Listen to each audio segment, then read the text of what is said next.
Good afternoon, everyone, and thanks for joining this incredibly important discussion on Latin America and the Caribbean's post-COVID-19 outlook, looking out to the year 2025. I'm Jason Marzak, the director of the Adrian Arch Latin America Center. And first, if you're joining by Zoom today, this event will offer English and Spanish simultaneous translation, which is accessible through the interpretation button on your screen. As we all know, Latin America and the Caribbean have been severely impacted by the COVID pandemic. Latest figures show the region's GDP fell by over 7% last year, the deepest economic contraction in 200 years. It's also brought major implications for the region's society, with the IDB estimating that 39 million Latin Americans have lost their job, with another 44 million expected to have also fallen below the poverty line. So looking ahead, how can governments, the private sector, and citizens effectively navigate these many uncertainties? How can they effectively anticipate and mitigate risks while capturing opportunities? And what are the key factors that will shape the region's future? These are some of the questions that shape our latest report we're releasing today. Framing up our today's futures-oriented discussion. The report is called LAC 2025 Future Scenarios. It's written in partnership with the Atlantic Council Scowcroft Center for Strategy and Security, and co-authored by Associate Director Pepe Zhang and Deputy Director and Senior Fellow Peter Engelke, and written in collaboration with the IDB. Therefore, fittingly, I'd like to thank Mauricio Claver-Cardon, the President of the Inter-American Development Bank, for joining today. And after initial conversation with him, we'll then turn to the region's outlook and the global landscape with three stellar speakers: Felipe Haramio, the Vice President for Latin America and the Caribbean at the World Bank; Alejandro Warner, the Director for the Western Hemisphere at the IMF. And that conversation will be led by Maria Eugenia Brizuela, a former Foreign Minister of Foreign Affairs of El Salvador, and also Atlantic Council non-resident Senior Fellow. We'll close out looking at post-COVID opportunities and challenges with Monica Zalaguet, Chile's Minister for Women and Gender Equality; Reina Mejia, the IDB Executive Vice President; and Kiki DeValle, the Executive Vice President at MasterCard. What is already clear and will be clear over the next hour is that COVID is fundamentally reshaping the region and the world. And the more we can get ahead of these trends, the better for our ability to position the region for future prosperity. This discussion is critical to the Adrian Arch Latin America Center's ongoing analysis and insight on COVID and the post-COVID outlook. This is work we began even before last year's first lockdowns, with recent work including a 6-point plan for a Biden administration partnership strategy in the region's recovery, and also a digital vaccine tracker, as well as our weekly COVID Avisa newsletter. Before turning on the program to Adrian Arch, a few quick words on the report. Along with the IDB team and 80 plus external experts, what we did is we identified three major drivers of change, which we label as dominant configuring factors, and how they might impact the region's post-COVID-19 future. One being health outcomes and the different epidemiological and vaccine outcomes and their impact on lives and livelihoods. Another being societal agency, since this desired ability to shape consequential changes in the relationship with the state. And then also Latin America and the Caribbean in a global landscape and the impact of global forces, and particularly the bilateral US-China relationship on this evolution. The interplay of these different factors could lead to potentially very divergent outcomes and scenarios from here out to 2025. And I invite you to read this fascinating report and its three possible scenarios. And again, thank our partners, the IDB, for working with us on this incredible report, including Alexandra Mera, Francisca Castellani, and Lourdes Gallardo, all great partners in this incredible effort. I'd now like to turn over to Adrian Arch, the, of course, founder of the Adrian Arch Latin America Center, Executive Vice President of the Atlantic Council, and for her brief remarks. Over to you, Adrian. Thank you, Jason, and good afternoon, everyone. I'm delighted to welcome my dear friend, Mauricio Claver-Cardon, to today's event. Mauricio was elected president of the Inter-American Development Bank just last September, after having served as the Deputy Assistant to the President of the United States and Senior Director for Western Hemisphere Affairs at the National Security Council.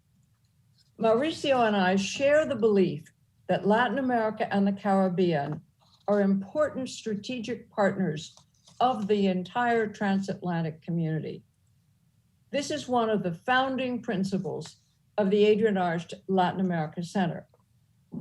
As Jason highlighted, the region has been severely impacted by COVID-19. Throughout the crisis, the Inter-American Development Bank's focus and work has mitigated the impact of the pandemic and accelerated the region's recovery. In 2020, the IDB group approved a record amount of $21.6 billion in new financing in response to the unprecedented need generated by the crisis. And I know that Mauricio's leadership at the bank, including the results of the IDB's recent annual meetings, already are showing his new ways in which the IDB can partner with the region in advancing its recovery and carving out a more prosperous future. The report that the Adrian Arge Latin America Center and the Scowcroft Center for Strategy and Security, launching today in collaboration with the Inter-American Development Bank, is yet another example of how the bank continues to drive the conversation on Latin America and the Caribbean. I am very much looking forward to hearing Mauricio's post-COVID vision and learning more about the bank's effort on this front. Again, Mauricio, thank you for joining us today. I will return this over to Jason to begin the conversation. Well, thank you so much, Adrian. And Mauricio, welcome again. I want to begin our conversation by looking at what will drive Latin America's post-COVID outlook. The report, the scenarios it presents are based on a whole host of uncertainties and risks that the region currently faces, and also looks at how those might morph and impact countries in the future. Of course, there are also opportunities. I always like to look at opportunities. I know you do too, among those risks.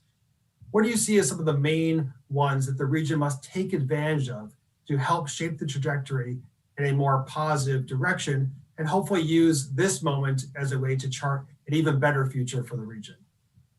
Hey, thanks so much, Jason. And opportunities is my middle name. I love opportunities, and that's what we're focused on. But first, let me thank you for your leadership. And thank you, Adrienne. And by the way, this is a great, this is really cool because we have with Adrienne one of the greatest women bankers in the history of the United States. And then also now here we have with us here at the IDB, one of the greatest Latin American women bankers in the history of the region. And who's now our executive vice president here, who will be speaking later, in Reina Irene Mejia. And also my friends, Alejandro and Felipe, and the strong partnership that we have with the World Bank and the IMF and everything we do to create scale and impact on the region. Thank you for your partnerships. But really, this partnership with Atlantic Council has been great. Thank you for it, and welcome to everyone. Look, Atlantic Council focusing on these core issues is key because obviously these are what's going to shape our region, and I'm sure it's going to be prevalent for years to come. But more importantly, thank you again for your commitment to apply knowledge and insights that have been gained, which is going to serve for better policy and to have that positive impact. I think this report that's being launched today is really a prime example of the role that we can collectively play for really long-term improvement of the region. And now we need it more than ever because this is a time that the region needs expert scenario planning and hard work in support of the best outcomes. And look, opportunities, Jason, as you mentioned, it's clear the strategic work of the IDB and perhaps our most critical type of value added for our member countries really goes beyond providing stopgaps in financing in a time of crisis. And obviously that role is essential in the current context, which we're seeing, and we were talking about before in the green room, you know, we go to sleep every night and we wake up every morning thinking about vaccines and the public health response to the pandemic, but also thinking forward and how the entire ecosystem, helping to support critical small, medium-sized enterprises, help with social safety nets, and much more. So we're working actively on all of these fronts. However, I really do think that the deepest impact we can have is when we use our knowledge, but also then apply our resources and our expertise to seek out those opportunities amid the challenges. And then what I like to do best is operationalize those efforts to then try to seize them. And I think that that's where we can have a lot of that value add. So really to focus in on how to kickstart the regional recovery after the pandemic. That's why we presented to our governors in Barranquilla and the report we released of Vision 2025, which is our blueprint for supporting economic and social recovery and sustainable growth in the region. And what we wanted this to be a guide to reinvesting in the Americas, and we called it Reinvest in the Americas, a decade of opportunities. No more lost decades. And it's important now because the time when these decisions are going to have the ability to really tip the scales, as the scenarios in the report really outlines. And so we need to have a clear focus on what's going to have that long-lasting impact, and that's going to be key. At the heart of the opportunities of our Vision 2025 are 5 areas which have been identified by our experts as really the most potent for putting the region on a positive and lasting trajectory. Let me just quickly go through those. Yeah. 1, regional integration. That's key. That's obviously also strengthening value chains. Nearshoring, key part of that integration, which is the first time we really focus in on that. But SMEs, digitalization, gender equality, climate change, that's key. And that part of this and what the report makes clear is that the pace and the quality of this recovery is going to be really the first determining factor, but we need to focus on the successes and the failures in order. I'm rambling, am I? Okay, I'll stop in a second. And so I won't go into more examples, but bottom line is, the success or failures in the critical areas in this Vision 2025 is really going to shape how strong, how inclusive, and how sustainable the recovery and growth we're going to have in the middle and medium and long term. So we're really focused on these, and I'm going to shut up because I see you nodding your head, Jason. That's great. So Marisa, one of the challenges that many of the structural weaknesses that hamper the region's initial pandemic response, they remain, and they could also impact the recovery. So I'd like to ask, within that Vision 2025, as we in the report looked out to 2025, how can multilateral organizations, and specifically the IDB, help the region arrive at the best possible outcome? Because our report shows that there are many outcomes, some less great than others. So how can the IDB help the region arrive at that best possible outcome? And what are some of the emerging challenges that need to be dealt with to get to that outcome? Yeah. So look, at the end of the day, at the IDB, we recognize the urgency on all of these fronts, and it's really going to be a key. But also, look, we're looking at the structural weaknesses, the same structural weaknesses that have hampered the region's pandemic response, including obviously the deficient public and the fiscal health and the high labor informality, is also going to impact that recovery. And that's how we believe, and we're looking at how multilateral organizations, the IDB is specifically obviously here, how we can help the region arrive of those. Look, here at the IDB, looking at this and recognizing the urgency on all fronts, we're making a new push to maximize efficiency in the project cycle and in other areas. So we're moving faster. That's part of that leadership. We're optimizing our balance sheets. We're increasing flexibility in our financial offering. You're going to hear a lot more of that from Reina. But also we're looking at the financial tools and the technical capacities which we can use together with our partners at other international financial institutions, such as avoiding duplication, focusing on the synergies, and really have the ability to maximize our resources and make a joint effort as efficient as possible, which is needed now more than ever. Record sustained lending is going to be needed by all of our institutions, not just here at the IDB, as you heard, as Adrienne mentioned in that regards, and particularly amid the constrained fiscal space for many countries. And that's why I'm proud that here we really, our aggregate disbursements rose by about 40%. And in IDB Invest, our private sector arm, also took really unprecedented action, contributing about $9 billion in approvals and resource mobilization. But then if you look at that, consider that in our region, the public sector's financing needs are really expected to top over 100 billion per year on average over the next 10 years. So a lot more needs to be done, and we're going to have to do that all together. So Marisa, one of the scenarios that the report describes, we look at how the region's countries they're motivated, also able to forge closer collaboration, greater integration across the region. How is the IDB seeing this? How is the IDB leaning in to potentially support that best, one of those possible outcomes for the region? Yeah, look, I'm glad you brought this question. One of our founding goals more than 60 years ago, and then yet, ironically, I get criticism for focusing up, was to deepen regional economic integration. And yet I get criticism now for doing just that and actually making that a business line, including for IDB Invest, which we just had the business plan approved that for the first time includes integration, nearshoring, et cetera, as a business line per se. But look, that goal, as you know, has been too elusive. And I do believe that now more than ever in our history, we can't forgo it any further. Earlier, I had mentioned and I've talked about in our last conversation forever, the huge potential of nearshoring. And I'm just going to reiterate this is important. If our region could just capture 10% of U.S. imports from the top 10 countries outside of the Western Hemisphere that are importing, so just 10% from China, put it to Latin America, that's $70 billion that into our countries annually in extra exports. And by the way, we're talking a lot about Central America nowadays. But look, CAFTA, this is a really important point here. Our countries can do more as well, right? Here in the United States, CAFTA allows just for textiles, right? Just for textiles, which is huge for Guatemala, Honduras, and El Salvador. Just for textiles, the GSP has over about 1,050 different categorizations for threads, right? For yarn threads, right? CAFTA only allows 25 for those three countries to export from 25 of those over 1,000 yard threads, right? If we were just to allow that, which because it hasn't happened because of North Carolina textile manufacturers, et cetera, if we were just allowed that expansion, that would quadruple exports from Guatemala, Honduras, and El Salvador. Now, we want to talk about jobs in those countries. Just that simple act, allowing access to more of those GSP lines would have a huge impact. But by the way, we're seeing that the relocation of these value chains is happening already in different areas. And I mentioned Central America because there's a lot of conversation about that.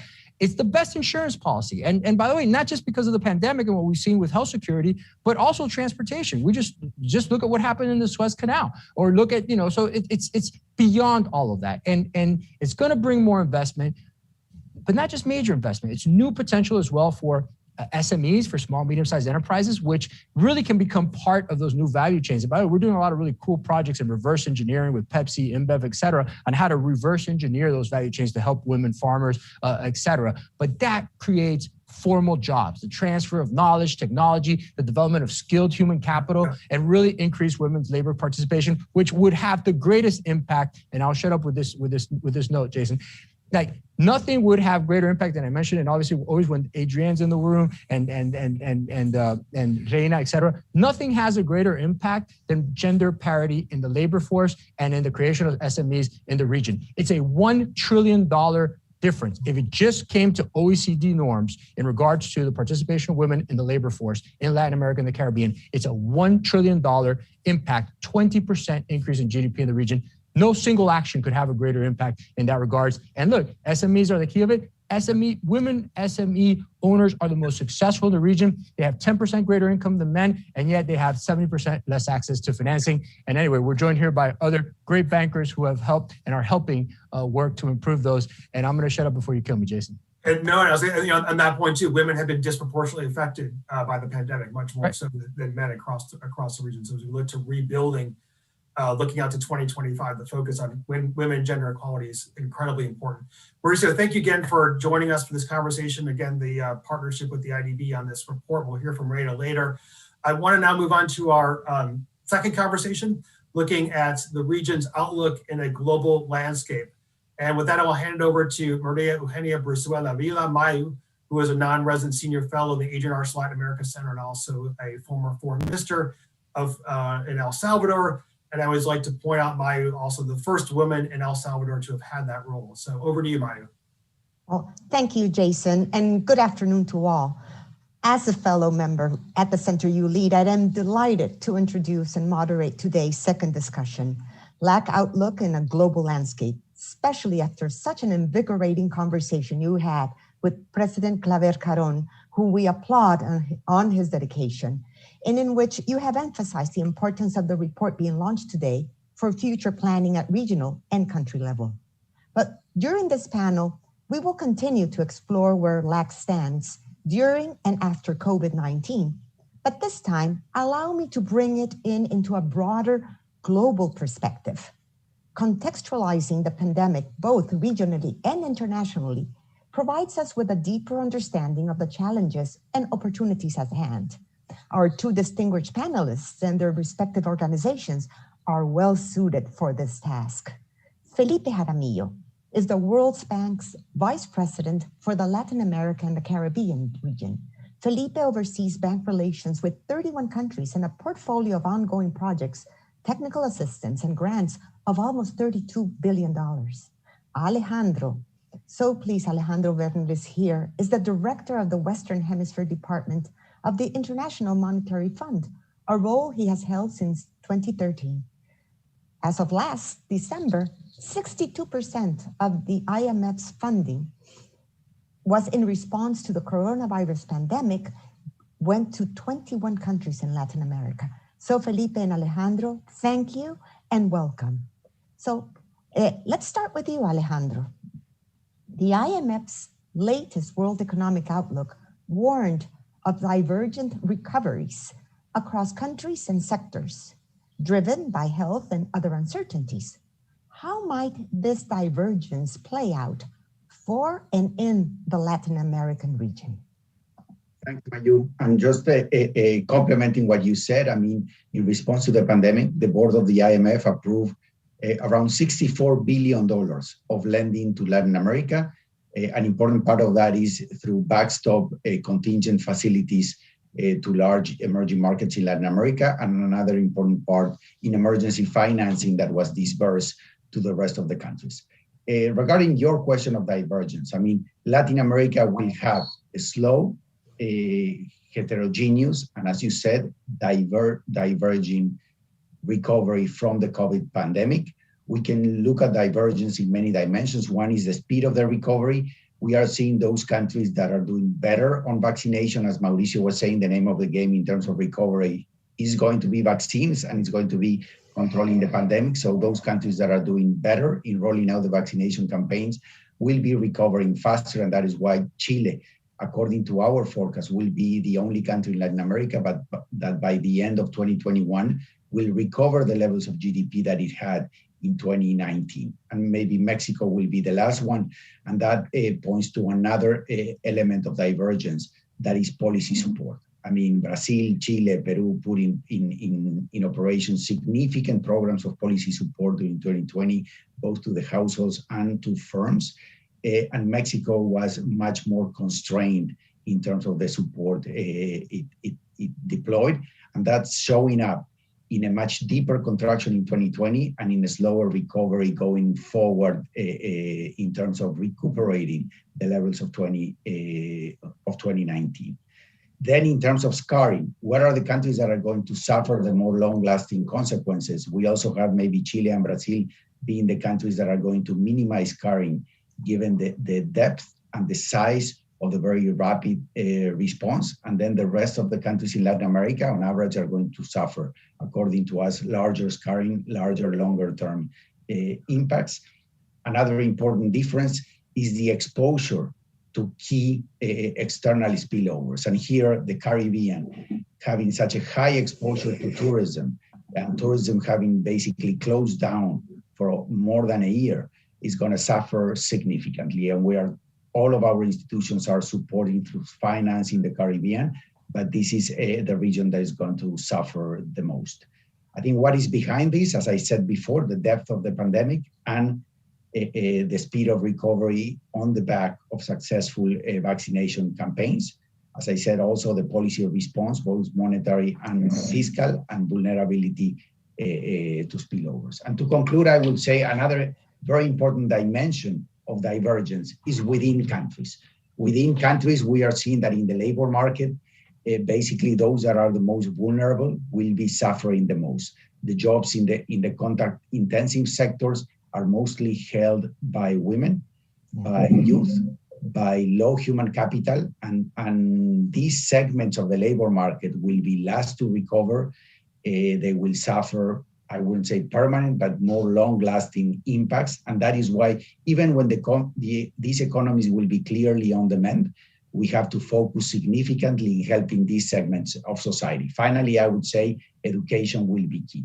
The weeks of education that our kids and our youth lost, we should put in operation significant programs to basically compensate the losses in education, because if not, we're going to suffer significant long-term damage that is also going to affect income distribution and poverty for years to come. Thank you. Oh, thank you so very much, Alejandro, for such a wonderful detailed answer. And as you say, education, and also investing in reforms in education that bring digitalization into the knowledge world for all of our people. So Felipe, You have been a vocal advocate for the idea that LAC must not return to the pre-pandemic normal and instead rethink its future. Specifically, what are some main tools or avenues that the region can use to achieve this? So please also share with us some concrete examples of how the World Bank Group is supporting these ambitious efforts. Thank you, Mayu, for the question, and thank you to Adrienne and Jason for the invitation. So, Mayu, on that question, I would first begin to say that the pandemic has unleashed a horrible year for Latin America and the Caribbean, but I always try to remind people that the situation actually was quite bad before the pandemic. Countries were barely growing. There are a number of countries where poverty was growing, inequality was growing. The pandemic has made everything much worse. But we at the World Bank are strongly advocating for the idea of rethinking the future of the region to address structural challenges of the region. We need more productivity growth, more job creation, more inclusion, and more sustainability.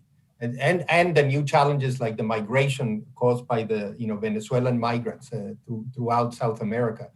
I know that leaders are very overwhelmed coping with the short term. The pandemic is not gone yet. We're now living through a surge, a third wave in many countries, but it is key to plant seeds now and make decisions now for a better future. Let me highlight very briefly 3 areas. Number 1, I think you mentioned digital, the digital challenge. We have a huge gap. Those who have digital are in much better shape than those that don't have access. And we have about half of the population without it. We need to increase broadband access. So we have very concrete projects going on with several countries, mainly in the Caribbean, where the gap has been huge, helping them get access to everybody and make sure that people get skills to use this, developing fintech so that people can broaden access to credit and entrepreneurship. This opens opportunities for people. Secondly, the telemedicine. We've taken advantage of this momentum of new technological tools that has been created by the pandemic. Suddenly, there's a lot of interest in telemedicine, and I think something we're doing with Colombia, something we're doing with Peru, very important. And then finally, on education, I think it's evident to everybody, digital is a good alternative to education, and we need to make sure that the bottom half of the population has access to that. Secondly, I would mention that it's really important to keep removing barriers to private investment and job creation. Our best program right now on this is in Mexico, working with the states in helping them really remove a lot of obstacles, and also working with them to help that the environment is more attractive to alternatives for nearshoring. There's a lot of investors looking for nearshoring. This is good. And then finally, I will also mention the problem of the Venezuelan migrants. And here I would like to reinforce Mauricio's idea, great partnership with the IDB, with the government of Canada, who has also really stepped up to the plate to try to help and recognize Colombia's important move to give to them TPS, the temporary protection status. And I really welcome President-elect Lazo's announcement that he will do the same in Ecuador. We really need to support these countries in absorbing this population. It's not only a humanitarian thing, it's a social crisis, and it's also a huge economic resource that needs to be exploited. Over to you, Mayu. Thank you, Felipe, for your guidance as we rebuild to a better new normal. So Alejandro, to prepare for and mitigate the more challenging scenarios for the region's future, a great deal of smart policymaking and a great deal of investment will be needed. At the same time, many of the region's countries are facing mounting national debts and limited space for borrowing in international markets. What can we do? What can be done, Alejandro, to help overcome this major impediment? Which global best practices can be relevant for LAC or vice versa? Yeah, Mayu, I think the challenge that you're presenting is key for Latin America. Public finances in Latin America were already strained before the pandemic. We will be adding around 10 percentage points of GDP to average debt in the region. Some countries will be getting closer to 100% of GDP debt, like Brazil. And deficit significantly increase and correctly increase to support the population. However, looking forward, we will have significant social challenges. I mean, we really, it's not that we found out, but the pandemic left in the open all of the shortcomings of your public health systems that will need to be corrected, and the education systems, on top of the pension and public infrastructure needs that these countries have.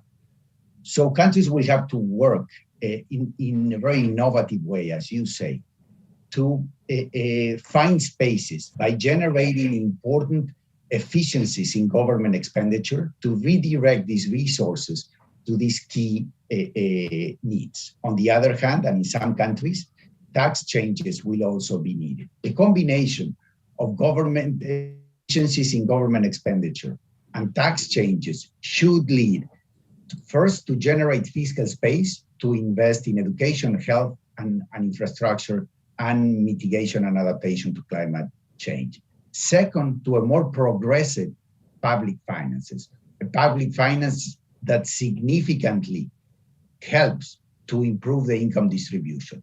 When you look in Latin America, the role of the state in improving income distribution is much smaller than in other countries of similar level of development. So I think there's a key effort there. However, on the other hand, as you were saying, given the huge needs of investment that the region has in an environment of strained public finances, we will need an even larger push and openness to stimulate private sector investment. And for that, I think a reinvigorated structural reform agenda, a reinvigorated administrative reform to make doing business in these countries much simpler, much more efficient, and to attract investment from all over the world will be key. And luckily, the politics do not seem to be helping. In a way, Latin America was already polarized before the pandemic, and the pandemic, instead of serving as a lever to unite societies, in most cases, it has generated wider divergences. So it is very important also for the political system to step up to the plate, to come together, and to actually launch significant initiatives that cover both legs, the public finance part, but also the structural reform, competitiveness, and job creation and investment oriented reforms that the countries in Latin America need. Thank you, Alejandro. Felipe, we have a few more minutes, but I'd like to follow up on my last question to you about rethinking the future. But now turning it the other way around. The unprecedented scale of COVID crisis called for unprecedented actions, not only by regional governments and private sector leaders, but multilateral organizations. As your organization successfully rises to the challenge, how is it expanding and innovating its operational support globally and specifically for our region? In what ways does this represent a paradigm shift when compared to the pre-COVID modus operandi? Thank you, Mayu, for that question. Let me be brief and mention 2 points. So the first point is we have invented something that is a bit of a paradigm shift. We call it the multi-programmatic approaches, basically a window that was created in March when the pandemic started to fast track and approve very quickly loans related to the health crisis. The loans are prepared in 30 to 60 days. That's something that, multilaterals, we don't do very well quickly. And then the money can be dispersed as soon as they are approved. And that has been quite a change and very welcome, in my view, by most of the countries. This we have done across the globe. We created a facility of $12 billion just for this. And now we've added, of course, the vaccine purchase. The second point I'd like to make here, which I think is a very important shift, this pandemic, for good or for bad, has raised the profile of Latin America in the world and specifically in all our institutions. There was an increasing sense in recent years that Latin America was a region of middle-income countries that were kind of slowly and in autopilot getting very quickly to high-income status. Some had become members of the OECD. So we got increasingly a sense that, why do we need to work so much in Latin America? These countries are doing so well. they're very strong, they have access to financial markets, they have strong institutions, they can deal with almost anything. Well, sadly, the pandemic shows we were not quite there. And we need to work, the poverty impact and the inequality impact and the loss of the middle class impact is a huge agenda item that comes now in this reconstruction. I think Alejandro hit it on the mark when we have now a debt issue in a number of the countries, a huge problem that we will need to deal with. And then again, the growth issue. And that has to do with, as Alejandro and I think Mauricio also agreed, we need to address productivity, job creation, and sustainability in the region. So it has shifted the paradigm that this region was supposed to be doing fantastically well. Now everybody realizes we have a lot of vulnerabilities, and I think the attention is on Latin America and the Caribbean again now. Thank you. Thank you, Felipe. So in closing, I would like again to thank Felipe and Alejandro for the great work that they're leading. And with this, I hand it over to Pepe, who moderates the next panel. Pepe is Associate Director at the Adrian Arch Latin American Center here at the Atlantic Council. Thank you. Thank you so much, Mayu. Great to have you again, and thank you for all your support as always. And for everyone, we will be conducting this last panel in Spanish, so if needed, please change the language setting on your Zoom chat and you'll be able to continue to follow this conversation using the interpretation. Hola, muy buenas tardes a todos. Hello, good afternoon to everyone. I'm Pepe Zal. I am Associate Director at the Adrian Arch Latin American Center. I coordinate our macroeconomic and commercial issues, and much of this has to do with the impact of COVID. As you all know, today we launched a new report on potential post-COVID scenarios for the region. I wanted to indicate that the report is not just the work of Atlantic Council, but it is joint knowledge and work of so many experts, both internal and external experts. For me, it was a very enriching experience. I was able to engage with a broad range of experts and stakeholders who brought different perspectives with the objective of thinking, and as Felipe was saying, to revive and support this reactivation in Latin America for the post-COVID future. This is another great opportunity to continue this type of discussion and learning, and I'm very pleased to be able to facilitate this conversation with very senior level officials from different sectors. So I would like to welcome the Minister of Women and Gender Equality of Chile, Mónica Salaquet. Also, Quique del Valle, Executive Vice President, Market Development in Latin America and the Caribbean at MasterCard. And lastly, Reina Irene Mejia, the Executive Vice President of the Inter-American Development Bank. Thank you very much and welcome to you all. So let's start with a question on women, because as Mauricio said, one of the great opportunities for the region has to do with women. And as we know that the pandemic has had a profound negative impact, socioeconomic conditions in Latin America and the Caribbean.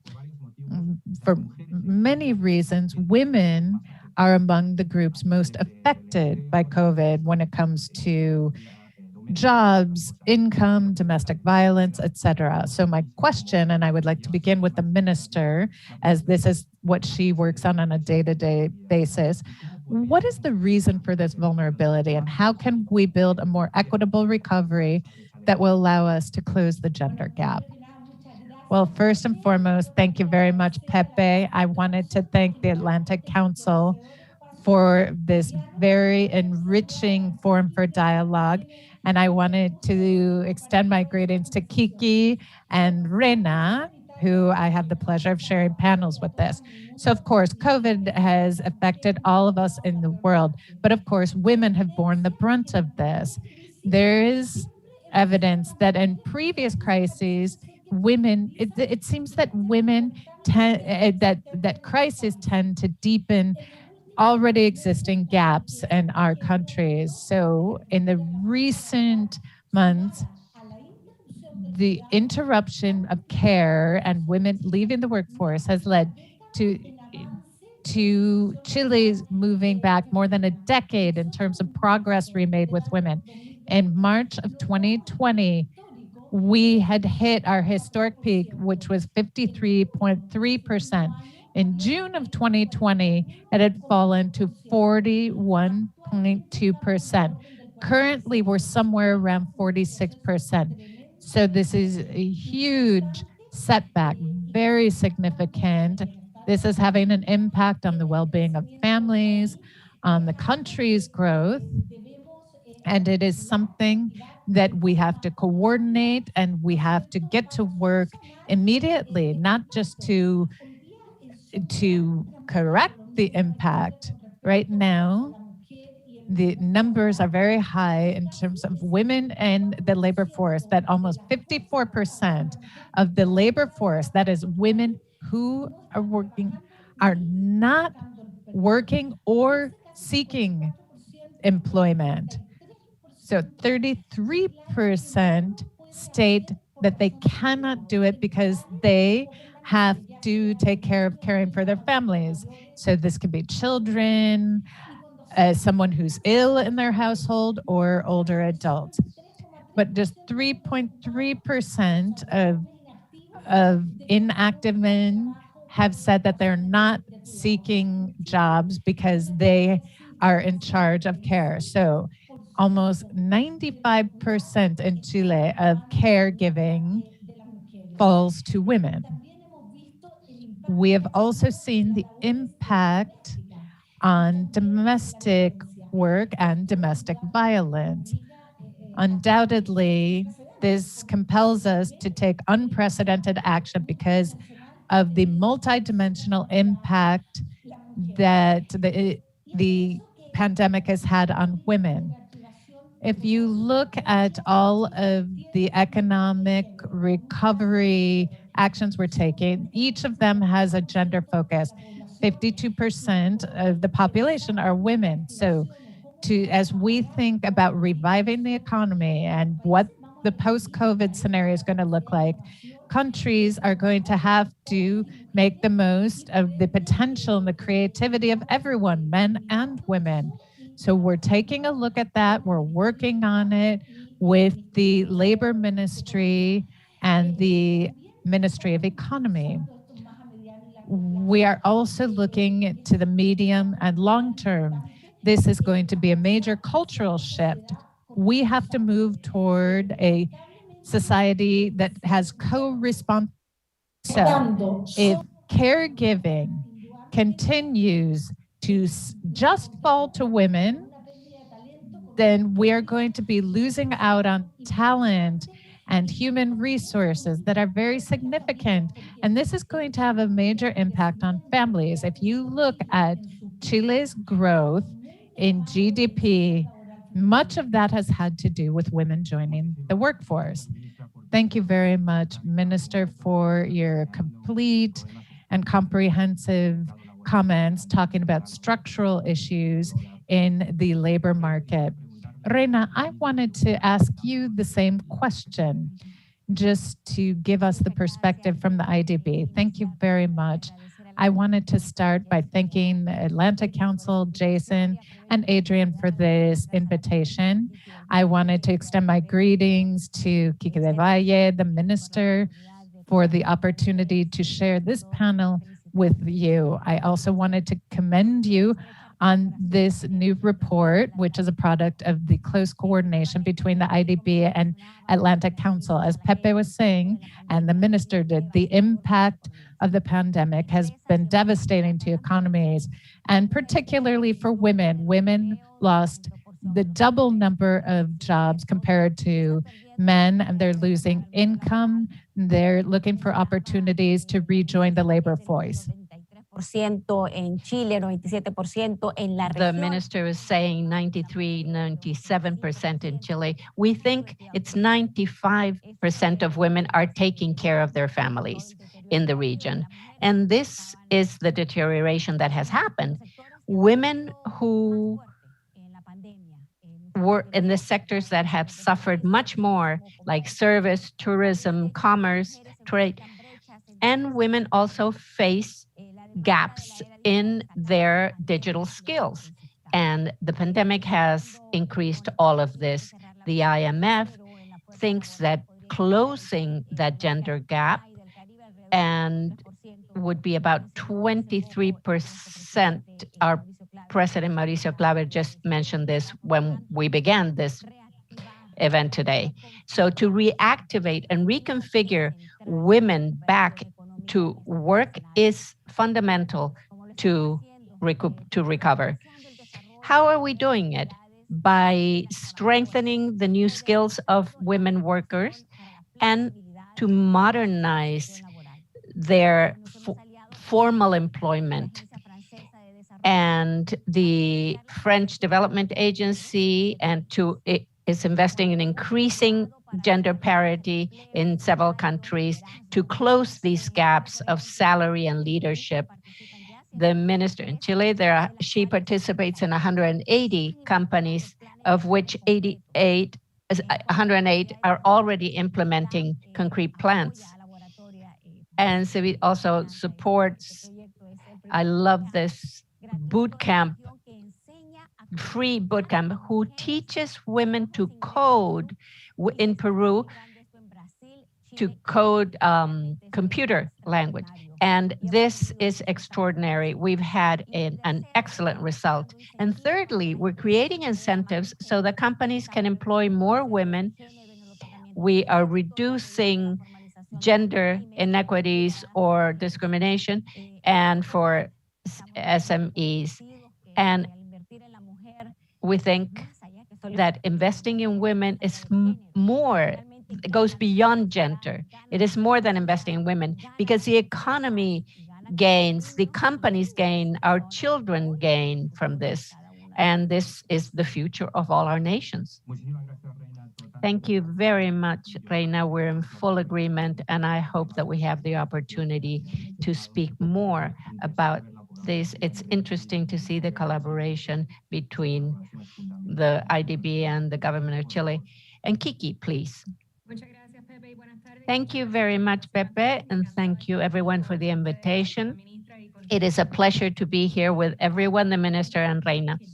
Apart from the different factors that have already been mentioned, we should stress that a lot of what we do today, we never had women in mind when we designed. So the pandemic has intensified this vulnerability. And this represents something we have to concentrate more regarding innovation, competence, and how to advance on this issue. We understand that for Latin America to reactivate with an inclusive economy, we should focus on four things. Firstly, in strengthening the structure of SMEs to get them up to scale. Secondly, financing, creating networks to open doors that will have investors and clients to be able to work with these small and medium-sized enterprises. And finally, education. Felipe mentioned this previously, but it is necessary to create sustainable models that will help these countries to be successful. At MasterCard, we're working with the IDB and other companies. Reina mentioned the program Creciendo Juntas, Growing Up Together for women. And there are business programs, and we are hoping to help the reactivation, the economic reactivation. Another thing that we're doing, working with the INCAE regarding education, is we developed a virtual accelerator for women entrepreneurs. And this offers a free program for the participants that will help them develop their businesses, how to get better sales or more sales, how to promote it, marketing, and it will help them step by step to develop a business plan. And in Colombia, at the beginning of this year, we began Startup Empowers with the USA, where we're connecting women entrepreneurs with a network of clients that MasterCard already has. As you know, we have about 26,000 banks that emit our cards. And we work with many governments and other companies that also we can also bring to the table. So startup will offer integration of clients, pilot projects, and mentorship, creating a new, more egalitarian ecosystem for these new entrepreneurs. But it's not just a problem of working with adult entrepreneurs, but part of what we should be doing, we think, is to find the root cause of all these inequities by working with adolescents or attacking the root cause. So we launched Girls for Tech, Las Niñas por la Tecnología, and about 40 countries in the world have taken up on this. And we're focusing there in providing more information and helping in developing products, use of data, technology, all the different areas that MasterCard concentrates on. So if we want to change the prejudices or the bias that exist in the world, we have to make sure that more adolescents participate in developing products and be part of the solution. Thank you very much, Kiki. And I really love to listen to what MasterCard has contributed to change the way of thinking. And thanks for speaking about small and medium-sized enterprises. Reina and the minister also did. I'd like to ask a question of Reina regarding SMEs that, according to Mauricio, is one of the important sectors to focus on. So Latin America and the Caribbean is facing a very difficult situation because most of these small and medium-sized enterprises had closed by the end of 2020. So could you share with us what initiatives will exist that you are supporting these SMEs with? Yes, of course. Let me see, Pepe. And we have all mentioned this. The small and medium-sized enterprises have been very much affected by the pandemic. 28% of these create 61% of jobs, and that 61% of jobs is only contributing 35% to the GDP.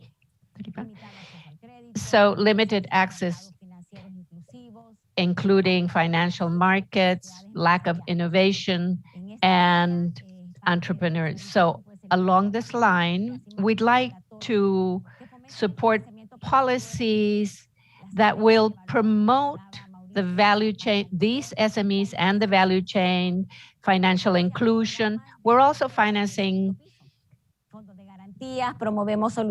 different services of banks, solutions for capital markets. About a year ago, BidInvest with the Mexican Alliance CMEN did a program to help these SMEs. This initiative contributed to save 1,200 companies, small or medium-sized. We cannot reactivate economies if companies are not operational. And this continues to be the greatest challenge during the pandemic. At the IDB, we have launched several bonds for millions of dollars. The funds are then invested in new women entrepreneurs for the empowerment of women. And recently, and I'm very proud of this, BidInvest emitted the first type of these bonds in the multilateral banks. And then we have the digital check that allows SMEs to do a self-diagnosis of what their situation is at a digital level and then how to improve it. And this is key to reactivate the economy. With other private partners, and speaking to MasterCard, who is one of them in the Americas, we have an innovative program for those stores in different neighborhoods that need digitalization to get paid online and to train their personnel. We train them on digital tools and entrepreneurial tools. Also, through BidLab, which is our innovative arm, it's agile, innovative, fresh. We are providing finances to Pago 46, which is a fintech company that promotes those that are not that don't have banks, those companies that are not working through banks or with banks, but to reactivate economies, it is fundamental to activate the SMEs, and they should be one of the cornerstones of opportunities for all our peoples in Latin America and for their economies. Thank you. Yes, Reina, thank you very much. It's very clear, and I think that your comments lead me to see that a lot of these problems are transversal, financing. And so in that sense, I'd like to ask a question of Kike about digitalization. This digital transformation that has become a subject that has been repeated during this event today, how do you see that digital transformation, and how does it change the future for Latin America and the Caribbean?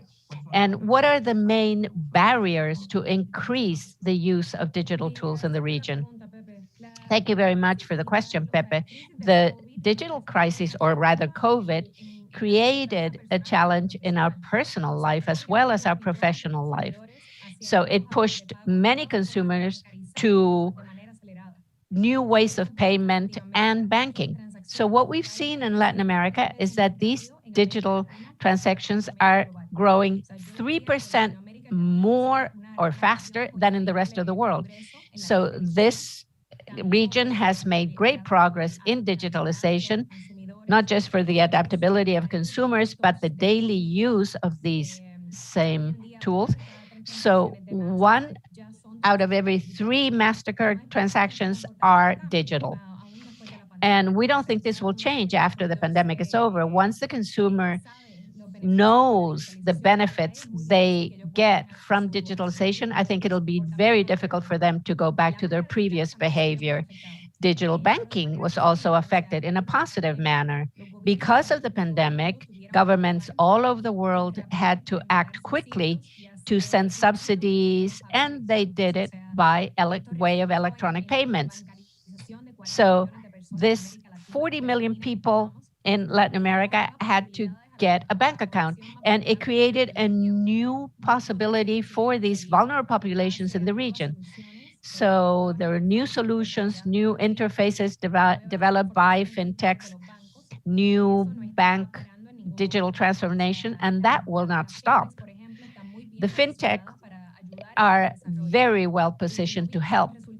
So we saw it where fintechs such as the World Bank and others and doubled their client base just in this last year.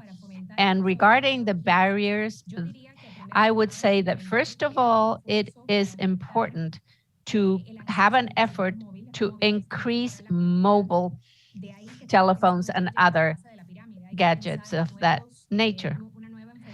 But how do we have to think of how to create a better infrastructure and new models to work with these with the telecom companies so that they're more affordable for consumers. We have to help that business and that new businessman that's working from home, or that farmer that to interact with their suppliers, or the children that could do their homework virtually. So apart from investing in infrastructure, I would say education, the use of technology in education is very important. And to provide access to financing through digital accounts, and then to develop and use emerging technologies like artificial intelligence. We have to see where this can be used, that we can grab onto to help both the private and public sector to use this for specific purposes and responsibly. So just to facilitate controls for consumers or to ensure personal data security. I wanted to ask the minister a question. There are interesting cases in Chile, the tie between digitization and entrepreneurship. We've heard that from Reina and Kiki.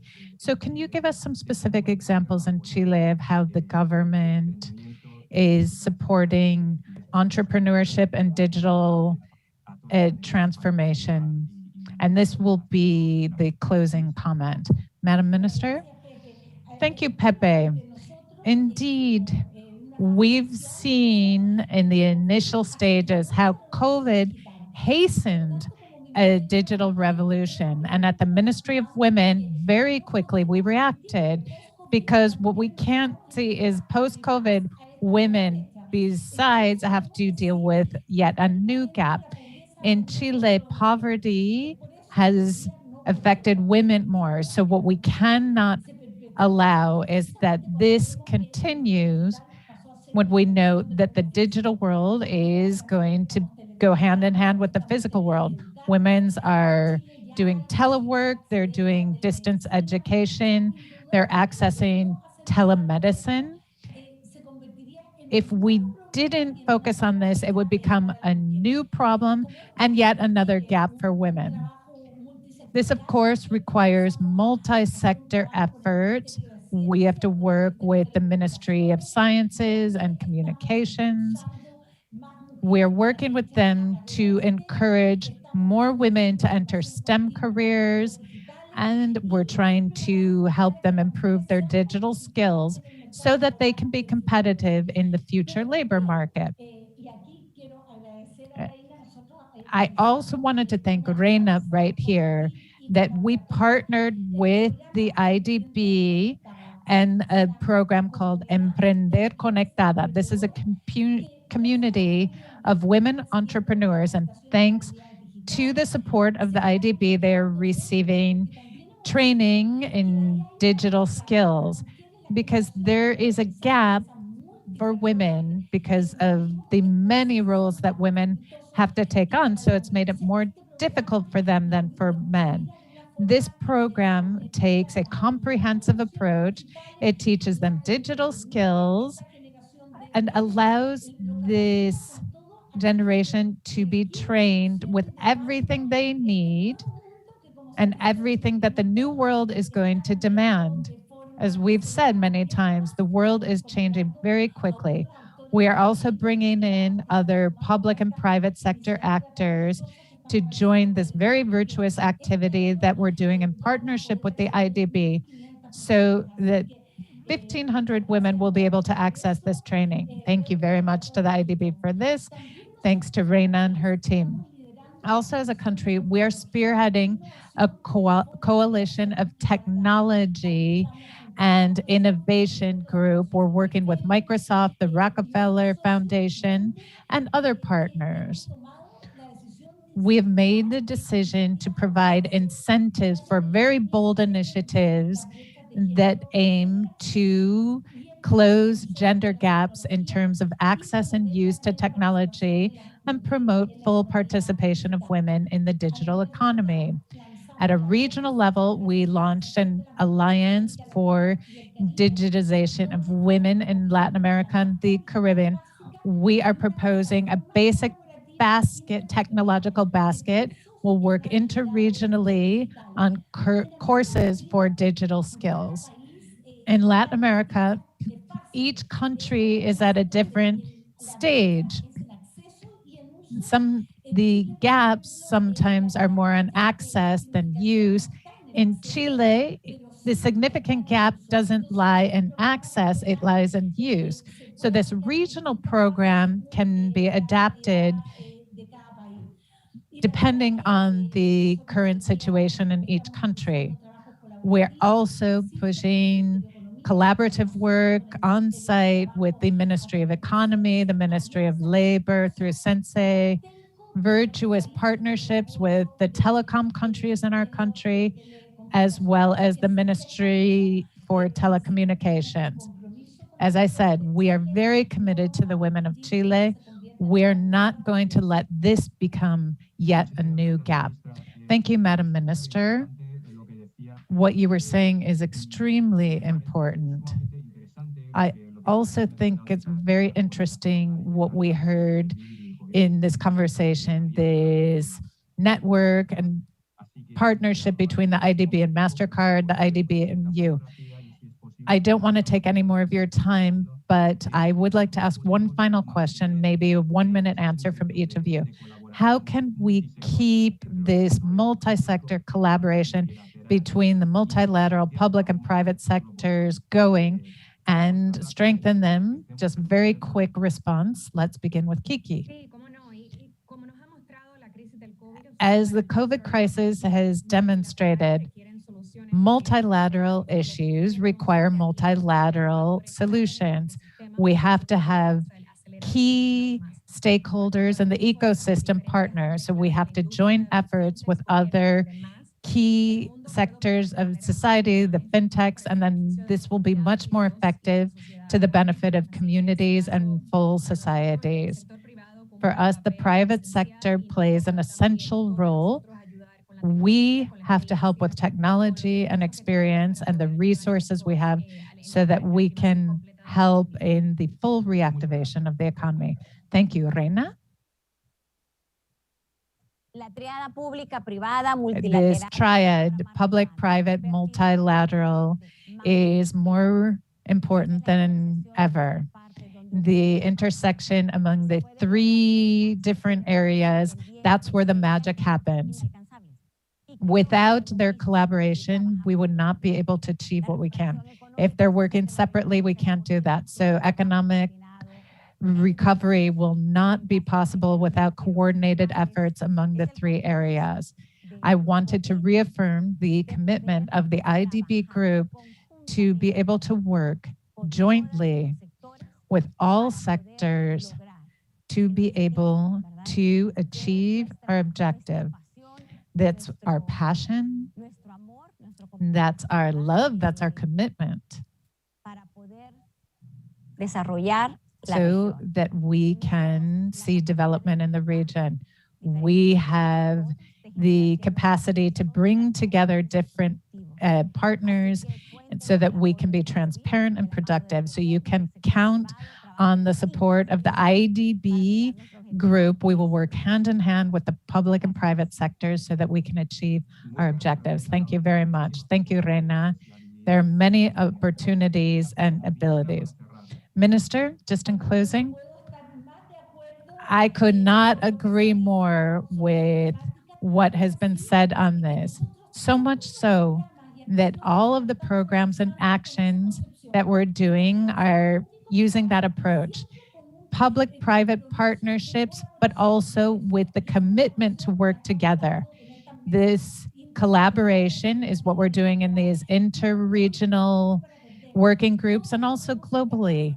We are all capable of learning from others.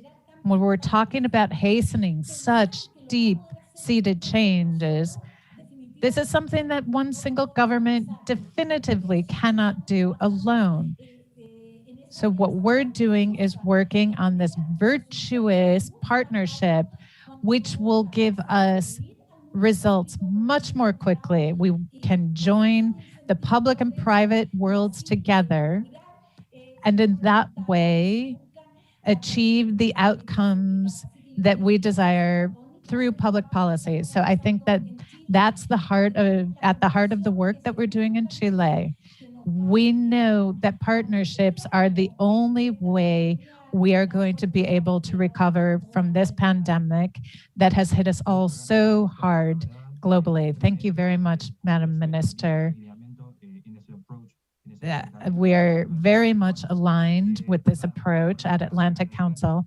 I wanted to once again thank you, Kiki, Reina, for your participation, for your excellent comments and all of the topics that we covered. I also wanted to thank the Atlantic Council team, Jason Marzak, who is my boss, the support team, Eva Sarda, and our colleagues at the Scowcroft Center. Let's keep this conversation alive. We hope this event will has been helpful to you. The report, we've put in the link. It's available in English online, and we'll see you soon.